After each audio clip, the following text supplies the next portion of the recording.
black or white, male or female, rich or poor, gay or straight. What's the difference?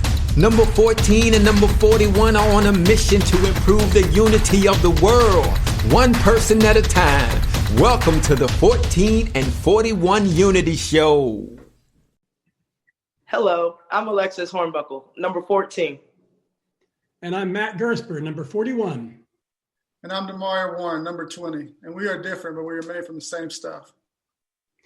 And we're happy to be broadcasting from WITV 7 in the beautiful Queen City, Charlotte, North Carolina. And we're excited for you to meet another retired athlete that's joined our mission to improve the unity of the world. Demario, Alexis, and I are super excited to have you on the 14 and 41 Unity Show. Thanks, Matt. Thanks for having me.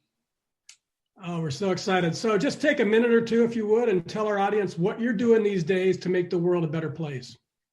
Well, I'm the head coach at Southern Utah University. This is my 5th year being the head coach here. I've been here 13 years overall. And so I got into coaching because of my head coach in college, Coach Biggs. And he treated everybody with respect. He took an interest in our lives outside of football.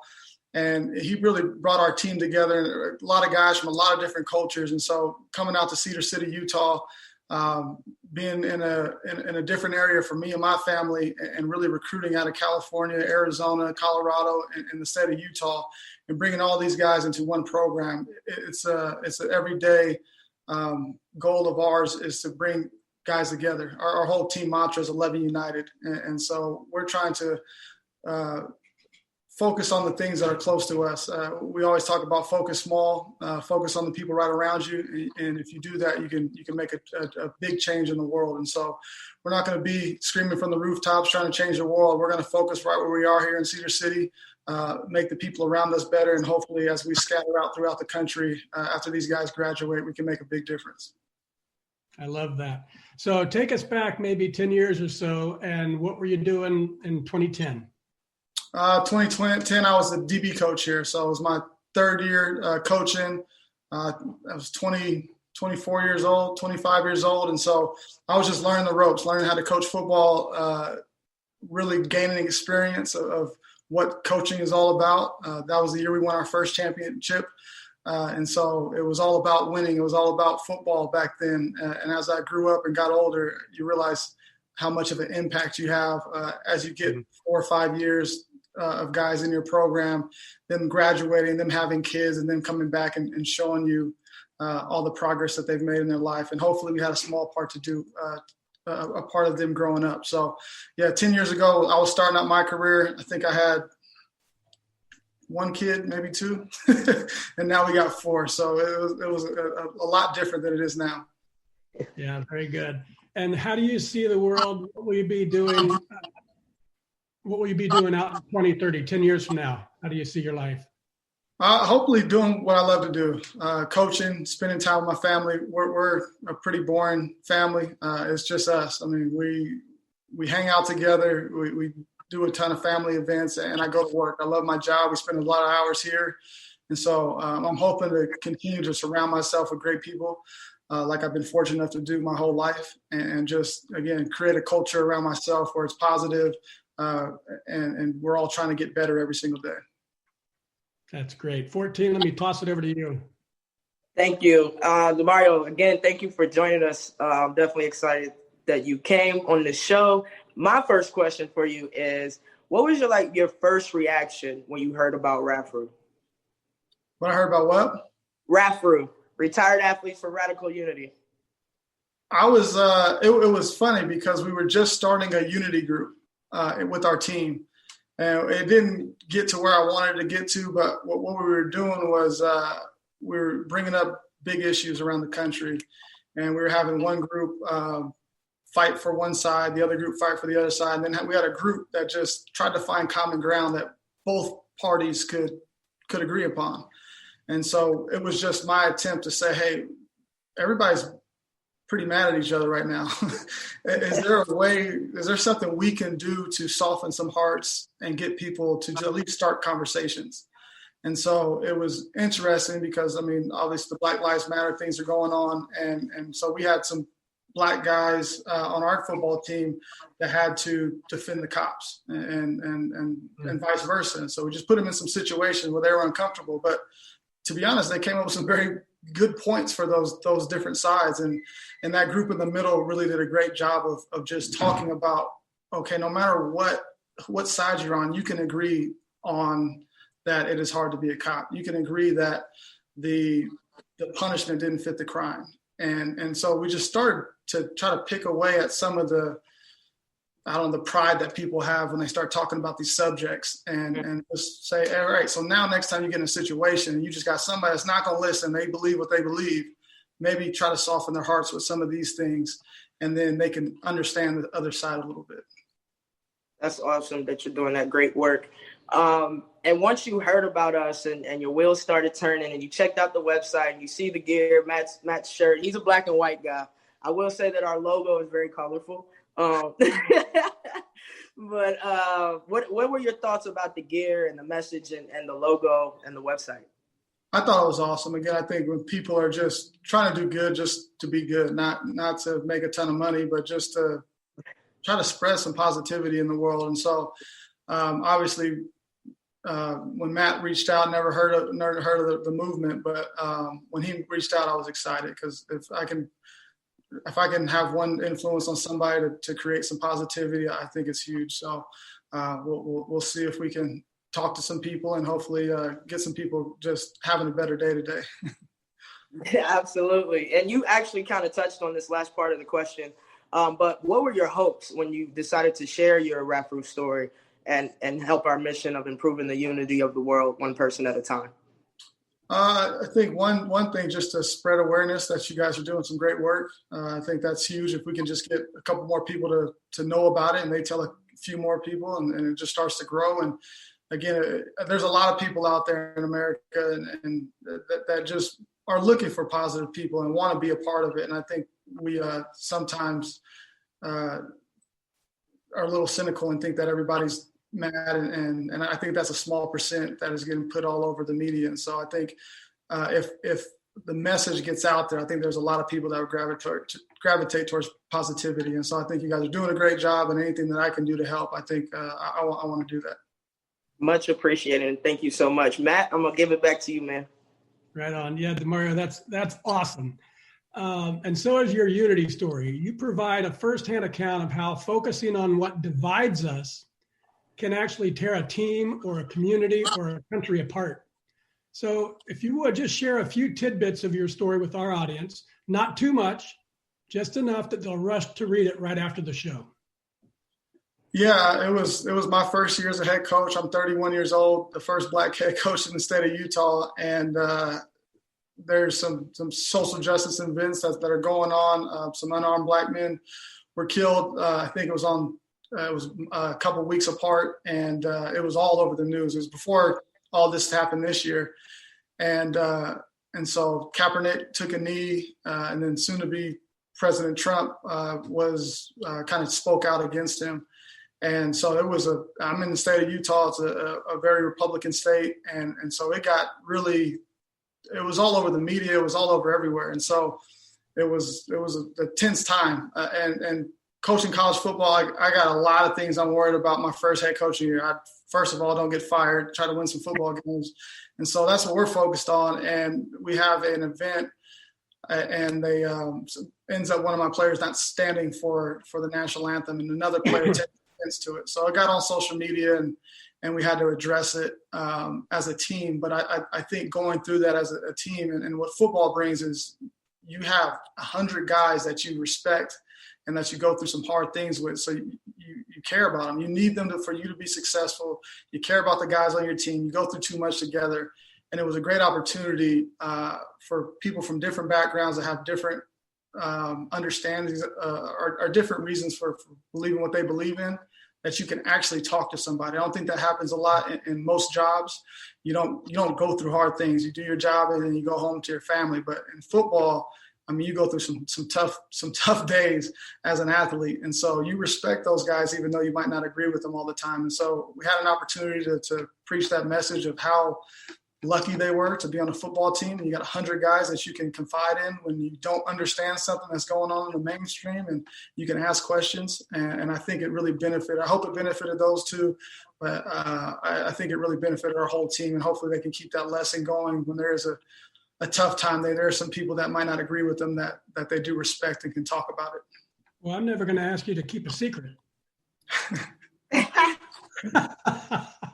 Yeah, there's a lot into this story, folks. You're going to love it.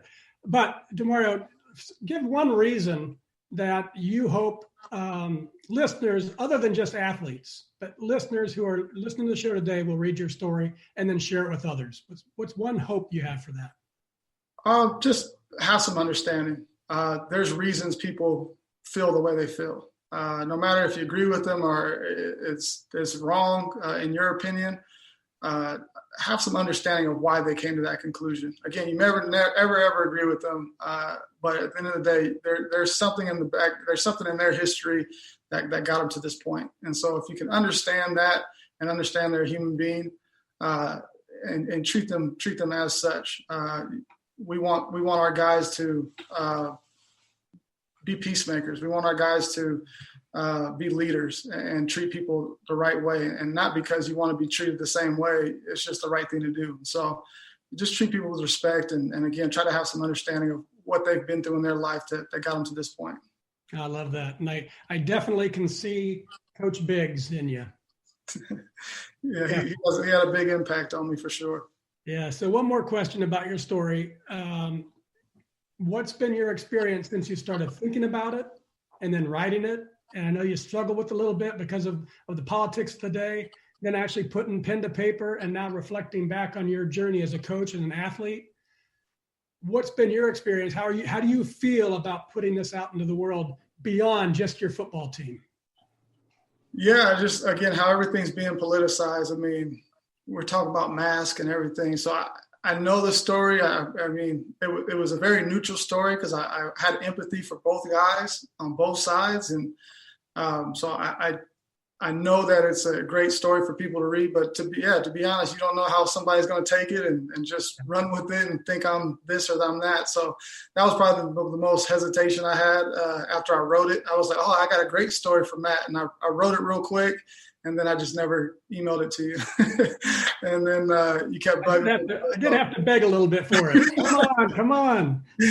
So, but it's just, like I said, politics are very polarizing right now in the country. And so that was my biggest fear, but I hope people again could get something good out of it and realize that there's a lot of good in the people that you don't agree with. Yeah, I think it's awesome. I can't wait for people to read it. Okay, Demario, we're going to take a quick commercial break, and I want to tell everyone about 3 things. First of all, why I love all natural, toxin-free dry farm wines, how they can get an extra bottle for just 1 penny on their first subscription order, and how their purchase will support a great big donation from Happy Living to WITV7.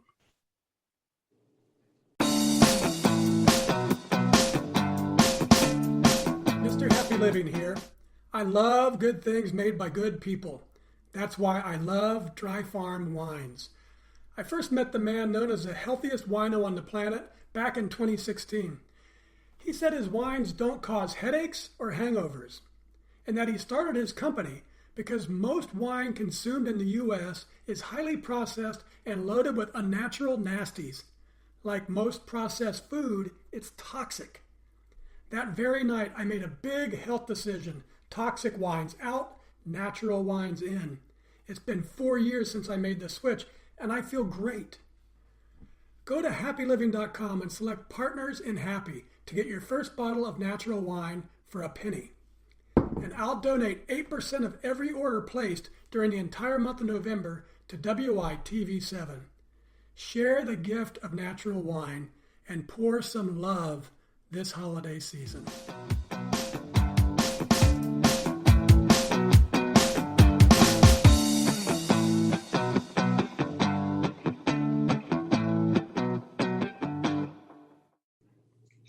Hi, welcome back to the 14 and 41 Unity Show. Want to give a special shout out and thank you to our November sponsors, Dry Farm Wines and Happy Living. Demario, I like to get right back to it after the commercial break. So my question for you, listening to you talk and your story and the impacts that you've had on your players, how have the lessons that you learned as an athlete, in particularly the unity lessons, helped you be a more successful person? I think is, again, going back to college. In college, that's my first experience of really getting people outside of my comfort zone, just meeting people from different backgrounds, people with just they came back from a wealthy backgrounds, and I wasn't used to some of those things. And so being able to meet different people from different states and then getting in the same meeting rooms and having to work together and then counting on somebody, like, I need you to do your job so I can be successful, or else I can't have any success. And we got to be on the same page. So no matter what your political party is or how your socioeconomic background is, like, I need your help. And if you don't do what you're supposed to do, I can't do what I'm supposed to do. And so that was my first time depending on people that may look different than me, think different than me, and we all got to figure out how to get on the same page. So I think that was a great experience for me. And I think that's why athletes are so valuable to businesses, because they're able to work with different people, and they're not intimidated by going into a business meeting with somebody that might have a different religion than them. They're used to it. They're used to being around all kinds of different people. And so I think being an athlete gives you that experience and that diversity that helps you have confidence to dealing with anybody and being able to share different stories because you've been around so much. Absolutely. That's 100% true. I agree with that. Matt? So, Demario, I love your unity story because it teaches that if we seek to understand what divides us, it can actually bring a team or a community or even a country much closer together by, I think you wrote, by creating trust and respect and empathy. And here's a direct quote. You said, "Our conversations about why others may feel differently was a major catalyst for the success that was about to come to our football team." So tell us how you witnessed your team pulling closer together after that Friday night meeting, how it made you feel as a young head coach, and the impact it had on the players individually, but also on the team collectively. Yeah, I think we saw it right away. Coach Barnum over at Portland State, one of my favorite coaches in the world, but he said some things about our community in the newspaper 2 days prior to all that happening. They were coming in at home. Our home game on that Saturday was homecoming. There was just a lot of tension. The crowd was going crazy because he said something about it. He called us Whoville as a city, and so they were dressed up in Grinch, all the Grinch stuff, and so it was packed. And we came out to an early lead, and they came back. And I think everybody felt that sense of like, we can come together and do this. And we end up intercepting the last play of the game, winning the game. And then going through 2 weeks later, we give up a 24 or 22-point lead in the fourth quarter. And it was something I never experienced before. But I had players reaching out to me, reminding me about some of the values that we have in our program and some of the important quotes that we talked about. And again, I think trying to build each other up started becoming a theme in our program. And so we ended up winning the last 3 FCS games that year, going on a tear the next year, winning the most games in school history, winning a championship. And it was because a lot of those juniors and seniors went through some of those hard things together, had to start talking to each other, and just had confidence that if anything went wrong, we were going to be able to get through it together. And so I think that's where our team went from there. That's awesome. And then as I was reading your story, I thought about how has that impactful unity conversation, that moment, that Friday night meeting when you had the conversation with your 2016 team, how has that affected your coaching practices and your team's togetherness and team spirit and success in the years that followed that team? Yeah. And we lost a lot of that. A lot of those guys were juniors and seniors, like I talked about, and they graduated after those 2 seasons. And so we had to rebuild. And it's helped me, especially this year. We won one game in 2018 and 3 games in 2019. But we stayed for the most part together. And then all heck breaks loose with Corona and everything that happened in 2020. And it's been a blessing to be around so many great people, coaching staff and players. And we have a message. I was thinking about our culture, 11 United, and thinking about, should we move something else and not working? We're losing games. And when everybody started to split apart throughout everything, it really was a great outline for me to just go back to being united. I think it's a great message for a team, but just as an individual, what the T in United is about trust. And I think especially for young Black men, even myself, being raised by a single mother, it was hard for me to just let men, trust men. And at the end of the day, I wouldn't be here if it wasn't for me trusting somebody. And so you have to let your guard down. You're going to get let down. It's going to hurt. But if you don't open yourself up to being hurt, then you're not going to achieve what you want to achieve. And so winning the national championship is one of our goals here. If we don't go all in and open ourselves up to the disappointment, then we'll never get there. And it will hurt when we don't get there. But at the end of the day, again, if you trust, if you reach for your goals that you really want, you're going to open yourself up for some disappointment. But I think you got to be willing to live with that. And so that's where we went, and that's where we are as a program. And I think our guys are starting to be more vulnerable and willing to open themselves up so we can get to where we want to get to as not only a culture, but on the field as well. Oh, that's great. When this whole shutdown, all this COVID stuff started happening, my thoughts immediately went to the athletes that work so hard and train so long, and then all of a sudden they can't get on the field or they can't get on the court. And it's like, I know there's a lot of other people that were suffering, but that's where my heart went. I would have been so pissed what happened during my playing days. I don't know what I would have done. So sending love to your players and your program. And now it's prediction time. So which of your teammates from your playing days or coaching colleagues, who do you think is going to be the first to follow your lead and share their unity story with us? We want names. You got to go get Tim Plow. Tim Plow over at Davis. He's the OC at Davis. Right, I know Tim, and maybe you can help me corral him. He just had a baby last week, so might need a couple of weeks. He got 3 now, so but yeah, he'd be a good one. All right, connect us with an email, and I'll take it from there. Okay. Okay, now it's time for a segment that we call Fun Time with 14. Take it away. My favorite part of the show. All right, look, Demario, this is going to happen. I'm going to ask random questions off the top of my head. I need your answers, 3 to 5 seconds, basically the first thing that pops in your head. Give it to us, okay? It'll be short and sweet, and I'll try not to make it too crazy. No promises, though.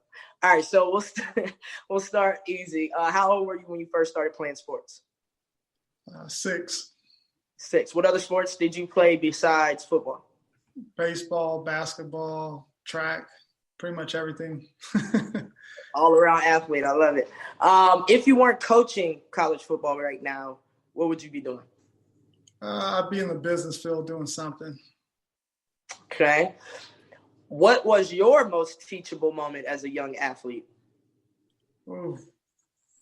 Yeah, I got him. I don't know about that one. That one's tough. I know I hated conditioning when I started football, and I was a little chubby kid. So my mom made me play football, and I realized at that point if you're going to be successful in anything, you're going to have to work hard at it. Hey, that's a great teachable moment. I don't know many kids out there that like conditioning. There's a few crazy ones like myself when I was younger, but most kids don't. If you had a chance to change one thing in the past, what would it be? I don't know. I've been through a lot of hard things, but I think it's. It doesn't even have to be a negative. It could be something positive. You just wanted a different outcome to anything. I mean, I don't think I needed to lose all those games the last couple of years to learn the lessons. So, I mean, if I could change anything, it probably been a couple more games the last 2 years. But I think even those losses are going to help me in the future. So I always any bad thing that's happened to me usually turns around for me. So I don't regret anything. I love it. What is your most embarrassing non-sports moment? I was in a swim class when I was little, and there's 2 cute girls, and so I thought they liked me because I kept sticking my head under the water and putting my butt up, and so after I went home afterwards, and my mom was like, "Did you wear those shorts to practice or to swim class?" I said, "Yeah. Why was wrong?" I guess I had a big hole in the back of it, so my butt was out the whole time. So it was that was pretty embarrassing. So I don't think I went back to swim class. Oh man, that's definitely in our top 2, 3 stories. Right an Olympic swimmer was lost. Yes, a career was shot. Oh, thank you for sharing that with our audience. That was pretty embarrassing. If you were gifted $100 million today, what would you do with it? How much? $100 million. 100 mil. Ooh. I would put it in a fund where it can create interest and we can help people for a long time. So be able to donate the interest and be able to really change some lives. So when you get that type of money, you can really make it last for a long time and really help a lot of people. Absolutely. I love where your head's at. And the last question would be, if you could live anywhere in the world, where would it be? Cedar City, man. Just keep your feet where you are. Whoville. Stay right in Whoville. I was waiting for something better, but hey, it's all good. All right, Demario, thank you. I appreciate you joining Fun Time with 14. And Matt, I'm going to give it back to you, man. Well, let's give Demario, take a couple of minutes, if you would, for any parting remarks or comments or messages that you'd like to share with our audience. I just want to thank you, Matt and Alexis, for having me. I think you guys are doing amazing work. If there's anything that we can do as a program or myself, we'd love to do it. Just keep spreading the positivity. There's a lot of great people out there that are going to hear your message and love your message. And so anything that we can do to keep spreading it, we'd love to do so. So thank you guys for having me. Well, you're welcome, and we'd love to do something when the season's over and you got a little bit of time. Let's follow up on that and see if we can do an event or something together. That'd be great. I'd love it. We got 2 seasons this year, so. All right. So over the next 2 weeks, Demario is going to be responding to comments, questions, and remarks from listeners to the show and readers of his Unity story.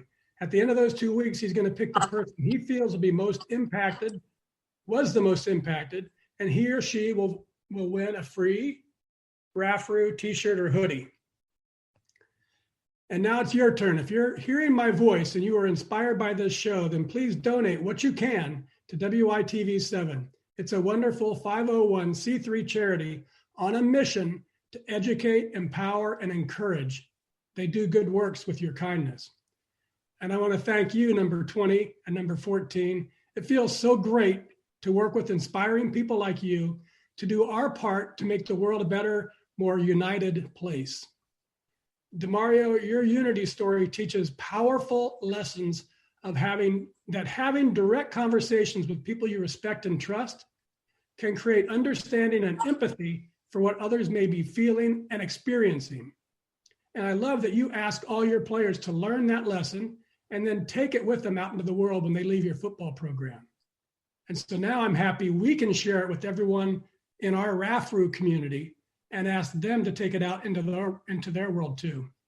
Thank you so much for sharing your inspiring message with our grassroots movement to improve the unity of the world. We appreciate you. Thanks for having me. Yeah, my friends out there, please go read this one today. And finally, thank you to WITV7 for hosting and promoting our show so we can keep sharing amazing stories from retired athletes like Demario, all of us working together to improve the unity of the world. A special thank you to our sponsors for the entire month of November, Dry Farm Wines and Happy Living, Remember, I'll donate 8% of every order placed during the entire month of November. So share the gift of natural wine and pour some love this holiday season. And most especially, thank you to our viewers and listeners. Go to rafru.com to read Demario's Unity story. You'll also find links to websites and social media and all things Demario Warren. Find him, friend him, follow his Southern Utah University Thunderbirds, and engage with him and get your free t-shirt while you're at it. From Alexis and Demario and me, we love you and we want you to be united, not divided. We do what we do at the Retired Athletes for Radical Unity to inspire you to join our movement to improve the unity of the world one heart at a time. Until next time, I'm Matt Gersper. You are awesome, and this is the 14 and 41 Unity Show. And we're out.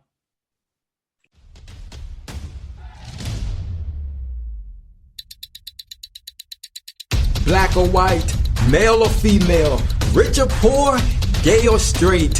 What's the difference? Number 14 and number 41 are on a mission to improve the unity of the world, one person at a time. The 14 and 41 Unity Show.